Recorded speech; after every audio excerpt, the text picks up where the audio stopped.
Recently, I had the pleasure of going to Nenana for Tripod Days to do a tabling event. And that's where I met our guest speaker today. She saw my table and the American Foundation for Suicide Prevention, and she did a double take, and then she beelined right for me. We had a quick conversation, and then she was dragged away because she wanted to enter the hula hoop contest, which she won, by the way.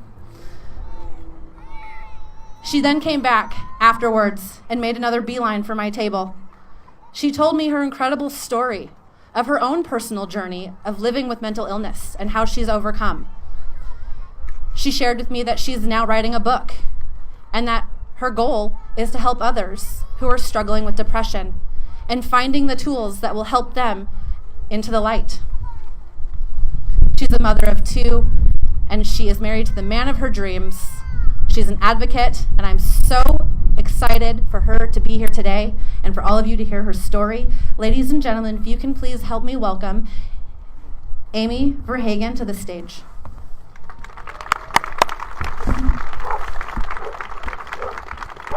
Thank you, Morgan. That was a generous introduction. You know, I was blessed with an amazing childhood.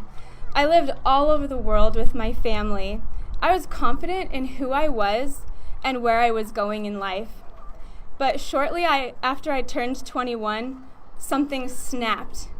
I died inside, and I didn't know why. It was only a few weeks later that I had my first encounter with the thought that it would be better to end my life. I was looking at the mirror at someone I didn't recognize anymore, a shell of a person, empty and hollow. I didn't know where myself had gone, and in that moment, the thought slinked across my mind. If life was going to be this excruciating from here on out, I'd rather not live it. That thought had come so naturally, it shocked me. And right on the heels of that shock, a voice came as clear as day. You have important work to do in this life. You can't afford to think this way. At that point, I knew I couldn't let myself entertain those thoughts, that they were an outside force trying to take me out of the game. I also knew it was possible to conquer this battle, and conquer I must if I was to accomplish my life's mission. Things got worse before they got better, but that message was enough to pull me through. I went through several perplexing waves that I didn't understand until years later, with the benefit of hindsight and intricate study. One of the most pivotal moments in my journey with depression was at my kitchen table. I was supposed to be packing for a relaxing trip, but I was feeling more overwhelmed and stressed by it, and I wished I could cancel the whole thing. We were supposed to leave that afternoon, but I was barely struggling to keep from bursting into tears. In this immobilized state, I sat wondering how on earth I was going to get ready in time without having a major breakdown. But really, I was wondering, is it my fault I'm feeling this way? Why can't I just be excited about this trip? What am I doing to make myself feel like this? Considering I was somehow responsible for triggering this breakdown brought even more helplessness. I couldn't find the balance. I decided to pray and ask for help. All of my strength was being used to hold back the dam of tears, and even that was starting to crumble. But as I lifted my head from that simple prayer, a vision flooded my mind. In that vision, I was sitting outside on the ground, watching big, dark storm clouds heading my direction. As the storm clouds erupted with pouring rain, I just sat there crying, knees curled up to my chest. I was getting soaked and sobbing. I was cold and wet. From an outside perspective, it looked ridiculous to just sit there crying, getting soaked to the bone.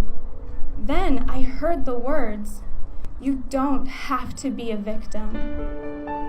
Then an alternate scene filled my mind. I envisioned myself getting up, putting on some boots, a coat, and getting under an umbrella.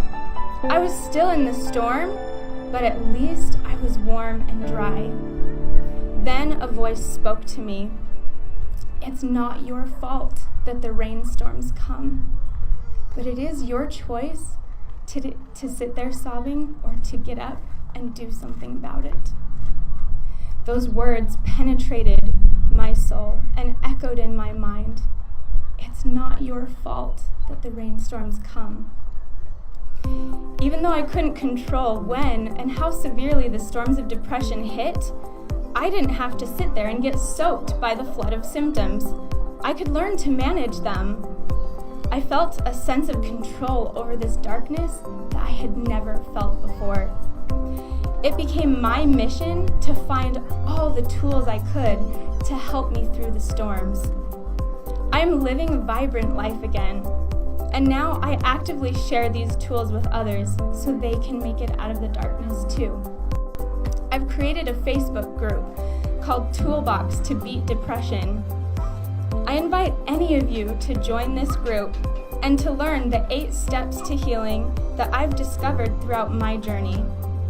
If the things I've learned can help anyone else who's struggling, then my struggle will not have been in vain.